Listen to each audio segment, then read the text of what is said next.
अगर एनिमेशन की दुनिया की कोई गीता या बाइबल है ना, तो वो डेफिनेटली रिचर्ड विलियम्स की द एनिमेटर सर्वाइवल किट है। और आज हमारी इस डीप डाइव चर्चा का जो विषय है वो इस किताब का सबसे पेचीदा और सबसे दिलचस्प हिस्सा होने वाला है। बिल्कुल सही कहा। और आज हम जिस चैप्टर पर बात करने वाले हैं, चैप्टर 15, जिसका टाइटल है डायलॉग यानी संवाद। हमारा आज का मिशन बस ये समझना नहीं है कि लिपसिंग कैसे होता है। हाँ, लिपसिंग तो बस एक टेक्निकल वर्ड हो गया। एग्जैक्टली। हमारा मकसद ये समझना है कि कागज पर खींची गई कुछ निर्जीव लकीरों में जब आवाज जुड़ती है तो उसमें जान कैसे फूंकी जाती है। ये प्रोसेस सिर्फ होठ हिलाने के बारे में नहीं है, ये इंसानी भावनाओं और हमारे आसपास के लोगों के कम्युनिकेट करने के तरीके की एक पूरी मास्टर क्लास है। और सुनने वालों के लिए आज का ये डीप डाइव इसलिए भी खास है क्योंकि इसके बाद शायद ही कोई किसी एनिमेटेड फिल्म को या यहाँ तक कि किसी आम इंसान को बात करते हुए उसी पुराने नजरिए से देख पाएगा। हाँ, दिमाग के तार खुलने वाले हैं आज। तो इस किताब में शुरुआत में ही विलियम्स एक बहुत ही शानदार दृश्य बताते हैं। एक एग्जाम्पल देते हैं जो तुरंत ध्यान खींच लेता है। फर्ज कीजिए एक बहुत ही हैंडसम आदमी है और वो एक बेहद खूबसूरत महिला की आंखों में आंखें डालकर कुछ कह रहा है। एक रोमांटिक सीन। बिल्कुल रोमांटिक। और अगर कोई इस सीन को टीवी पर बिना आवाज के देखे यानी म्यूट करके देखे तो उस आदमी के होठों की हरकत देखकर 100% यही लगेगा कि वो कह रहा है आई लव यू। हाँ, आई लव यू। लेकिन और यही सबसे मजेदार बात है, असल में वो आदमी आई लव यू नहीं कह रहा, वो कह रहा है एलिफेंट जूस। एलिफेंट जूस, हाँ, ये सच में सुनने में थोड़ा अजीब लगता है शुरू में, है ना? बिल्कुल। म्यूट पर देखने में आई लव यू और एलिफेंट जूस दोनों के लिए मुंह की हरकत और आकार एकदम यानी बिल्कुल एक जैसी लगती है। ये एग्जाम्पल भले फनी हो, पर ये इंसानी संवाद की एक बहुत गहरी सच्चाई सामने लाता है। और वो सच्चाई है द इल्यूजन ऑफ स्पीच, यानी बोलने के भ्रम का विज्ञान। हम अक्सर ये मान लेते हैं कि बोलते समय हमारे मुंह के आकार किसी तय मैथमेटिकल फॉर्मूला पर चलते हैं कि ए बोलना है तो मुंह ऐसा ही दिखेगा। हाँ, लेकिन सच्ची बात यह है कि हम इंसानों के पास हर एक व्यंजन, मेरा मतलब है कॉन्सोनेंट, और हर एक स्वर यानी वोवल के लिए कोई एक स्टैंडर्ड मुंह का आकार होता ही नहीं है। कोई फिक्स टेम्पलेट नहीं है। बिल्कुल नहीं। इंसानी चेहरा बहुत ही लचीला और विविध होता है। इसी किताब में जिम कैरी का बड़ा अच्छा जिक्र आता है। आपने उनकी फिल्में देखी होंगी। ओह हाँ, द मास्क और एस वेंचुरा। उनका फेस तो मतलब रबर की तरह है। एग्जैक्टली। जब जिम कैरी स्क्रीन पर कोई डायलॉग बोलते हैं तो उनका पूरा चेहरा रबर की तरह खिंचता है। उनके होंठ कानों तक जाते हैं। उनकी मांसपेशियां हर एक शब्द को एक बहुत ही नाटकीय आकार देती हैं। पूरा एग्जैजरेटेड एक्सप्रेशन होता है उनका। हाँ, और वही दूसरी तरफ अगर इंग्लैंड की महारानी क्वीन ऑफ इंग्लैंड के बोलने के तरीके को देखा जाए तो उनका निचला जबड़ा मुश्किल से ही थोड़ा सा हिलता है। हाँ, उनकी मूवमेंट्स बहुत कंट्रोल्ड होती हैं। बहुत कंट्रोल्ड। होठों की हरकत एकदम मिनिमल होती है, फिर भी उनके शब्द बिल्कुल स्पष्ट होते हैं। अब देखिए, जिम कैरी का मुंह क्वीन के मुंह से बिल्कुल अलग तरीके से हरकत करता है। लेकिन दोनों अंग्रेजी भाषा ही बोल रहे हैं। वही तो, दोनों सेम वावल्स और कॉन्सोनेंट्स बोल रहे हैं। ये साबित करता है कि एनिमेशन में या किसी भी विजुअल आर्ट में डायलॉग फ्रेम करने के लिए अक्षरों की बनावट का कोई रटा रटाया नियम काम नहीं करता। हर किरदार का अपना एक शारीरिक ढांचा होता है और बोलने का एक अलग अंदाज होता है जिसे पकड़ना ही असली कला है। अक्षरों को बोलने के इसी तरीके से जुड़ा एक और बड़ा इंटरेस्टिंग किस्सा है किताब में। रिचर्ड विलियम्स ने अपना बचपन का एक एग्जाम्पल दिया है। उनकी एक 6ठी क्लास की टीचर थी। हाँ, वो रेड लिपस्टिक वाली टीचर। हाँ, वही। और वो टीचर इस बात का जीता जागता प्रमाण थी कि लिपसिंग को किस तरह से नहीं किया जाना चाहिए। बिल्कुल। उन्हें चटक लाल रंग की लिपस्टिक लगाने का शौक था और उनका मुंह नेचुरली थोड़ा बड़ा था और बोलते समय उनके दांत साफ नजर आते थे। उनका पढ़ाने का तरीका इतना अजीब था कि वो क्लास में हर एक अक्षर को बहुत धीरे धीरे चबा चबा कर बोलती थी, जैसे हर अक्षर पर अलग से वजन डाल रही हूँ। एग्जैक्टली। जैसे मुंह, वाह, बुल, लिप्स।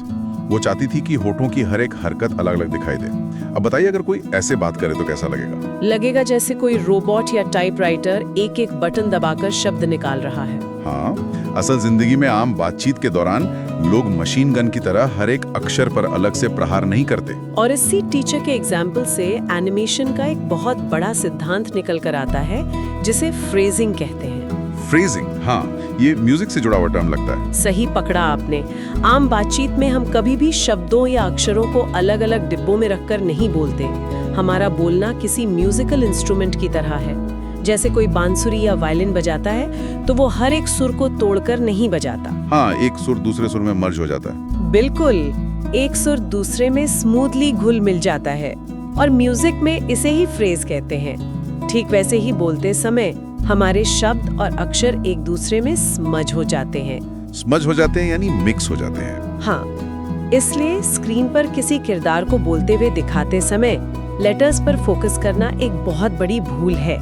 ध्यान अक्षरों पर नहीं बल्कि वर्ड शेप्स पर होना चाहिए, शब्दों के समग्र आकार पर। यानी पूरे शब्द की एक वाइब पकड़नी होती है। हाँ, जब फोकस अलग अलग अक्षर की बजाय पूरी एक लय पर होता है तभी डायलॉग नेचुरल और इंसानी लगता है।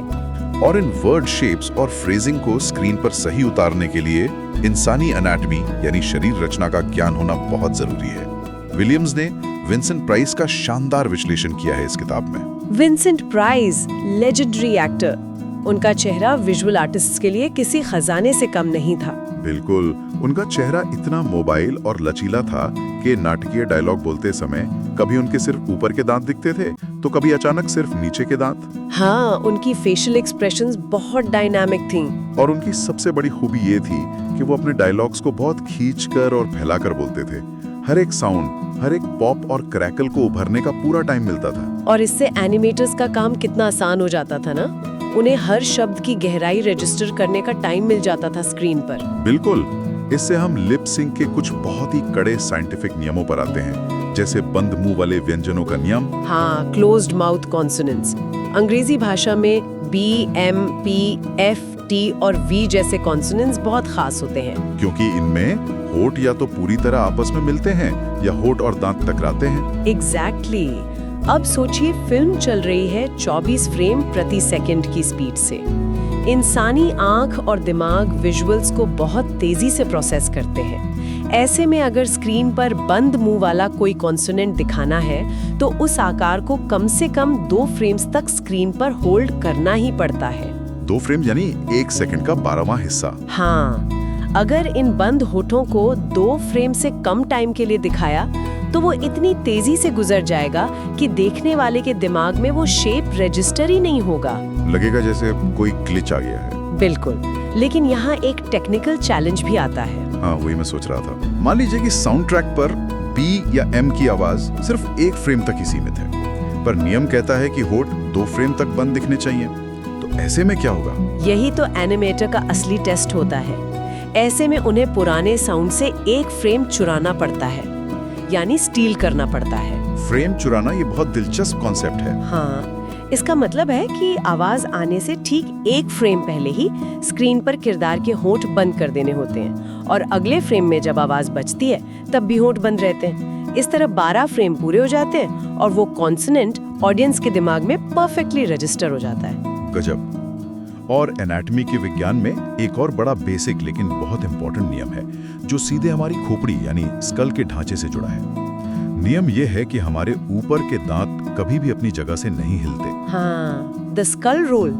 ये सुनने में बेसिक लगता है पर बहुत लोग गलती करते हैं। बिल्कुल, एनाटॉमी के हिसाब से हमारा ऊपरी जबड़ा खोपड़ी की हड्डियों के साथ पूरी तरह से फ्यूज्ड होता है, जुड़ा हुआ होता है। जब तक पूरा सर ऊपर नीचे या दाएं बाएं ना हिले, ऊपर के दांत इंडिपेंडेंट मूवमेंट कर ही नहीं सकते। बोलते समय सारी हरकत, सारा खिंचाव सिर्फ हमारे निचले जबड़े में होता है। लोअर जॉ ही ग्रेविटी और मसल्स की मदद से ऊपर नीचे होता है। और बिगिनर्स अक्सर चेहरे को रबड़ का मानकर ऊपर के दांत भी हिलते हुए दिखा देते हैं, जो बहुत ही अननेचुरल और डरावना लगता है। हाँ, वो क्रीपी लगने लगता है।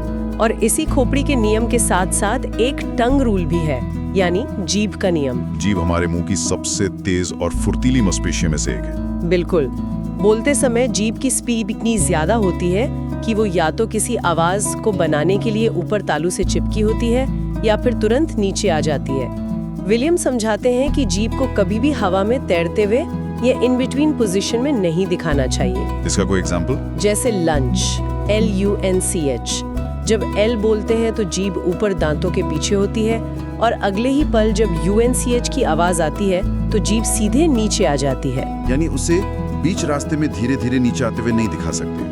नहीं, वो गलत हो जाएगा। जीभ की यही तेज और अचूक हरकत संवाद में क्रिस्पनेस या तीखापन लाती है। और इस तीखेपन से हम वाइटैलिटी यानी ऊर्जा के नियम की तरफ बढ़ते हैं। एक जानदार डायलॉग डिलीवरी के लिए वॉवल्स यानी स्वरों की भूमिका सबसे अहम होती है। हाँ, जब किरदार जोश में बैंग या वाओ बोलता है। एग्जैक्टली।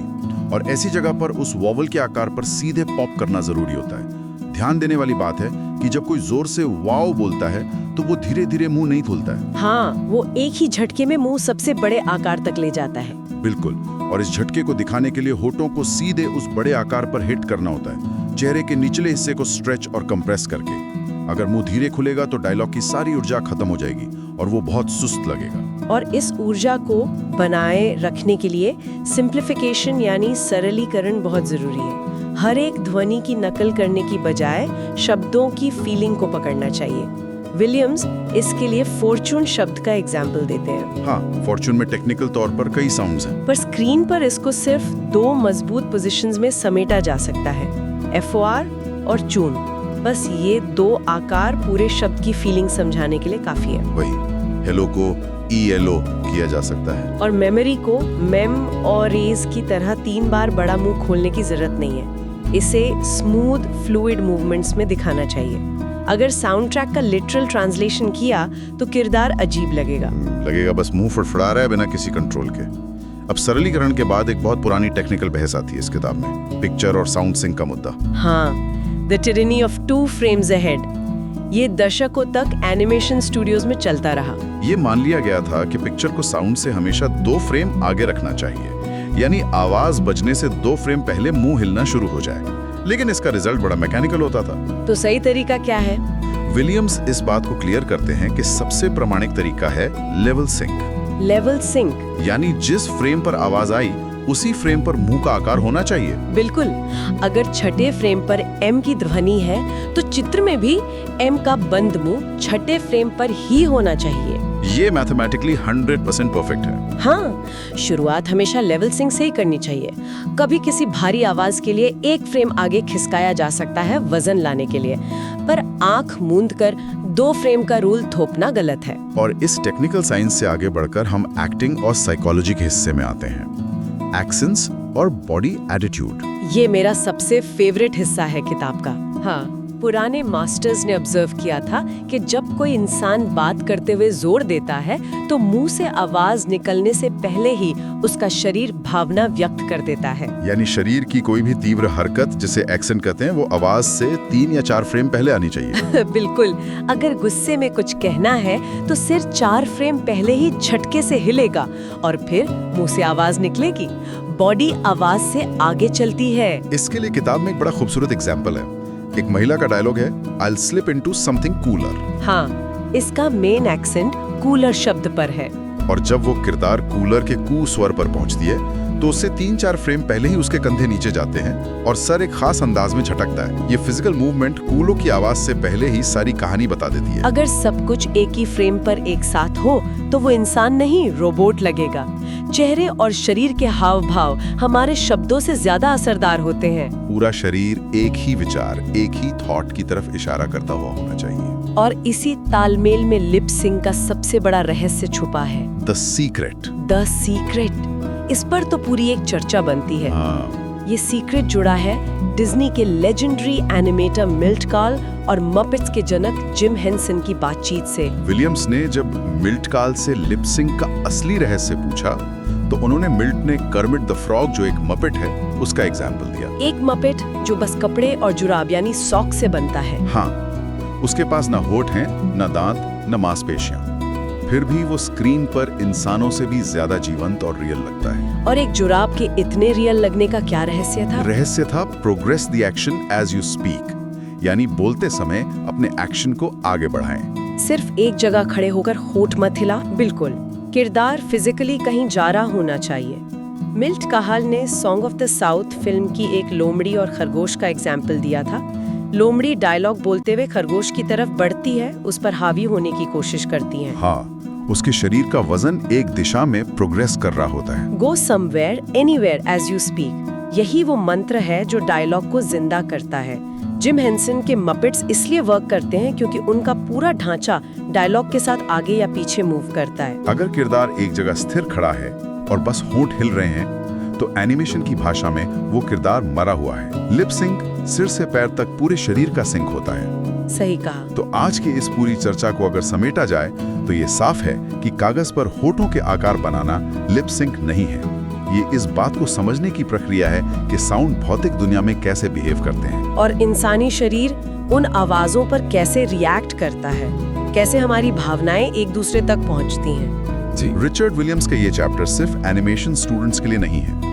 ये हम इंसानों के आपस में कम्युनिकेट करने के तरीके को समझने का एक जरिया है। और सुनने वालों के लिए एक और बात, अब जब भी आप लोग कोई एनिमेटेड फिल्म देखेंगे या असल जिंदगी में किसी को बोलते हुए सुनेंगे तो ऑटोमेटिकली ध्यान वर्ड शेप्स और उन फिजिकल एक्शंस पर जाएगा जो आवाज से पहले आते हैं। नजरिया ही बदल जाएगा। बिल्कुल। और इस पूरी डीप डाइव को खत्म करते हुए एक बहुत ही गहरा सवाल दिमाग में आता है। इसका जवाब शायद सीधे तौर पर किसी किताब में ना हो, पर इसने मुझे सोचने पर मजबूर कर दिया है। क्या सवाल है? देखिए, अगर एनिमेशन का ये नियम 100% सच है कि हमारे शरीर के एक्सेंट्स, हमारे कंधे, हमारा सर, हमारे मुंह से शब्द निकलने के 3 या 4 फ्रेम पहले ही हमारी फीलिंग बता देते हैं, तो क्या असल जिंदगी में भी हर पल वही हो रहा है? ये बहुत डीप थॉट है। क्या हमारा शरीर, हमारी मांसपेशियों, हमारे कॉन्शियस माइंड के द्वारा शब्दों को चुनने और बाहर निकालने से पहले ही इस दुनिया को हमारी सच्ची नीयत बता देते हैं? क्या हम सब बिना इस बात का एहसास किए अनजाने में ही अपने विचारों को बोलने से ठीक पहले एनिमेट कर रहे हैं? वाह। शायद हम सब अपने आप में चलते फिरते एनिमेशन ही है, जहां हमारी बॉडी लैंग्वेज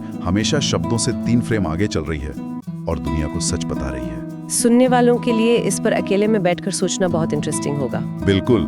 तो आज की इस डीप डाइव में हमारे साथ जुड़े रहने के लिए बहुत बहुत शुक्रिया। जल्दी ही मिलते हैं एक और डीप डाइव के साथ।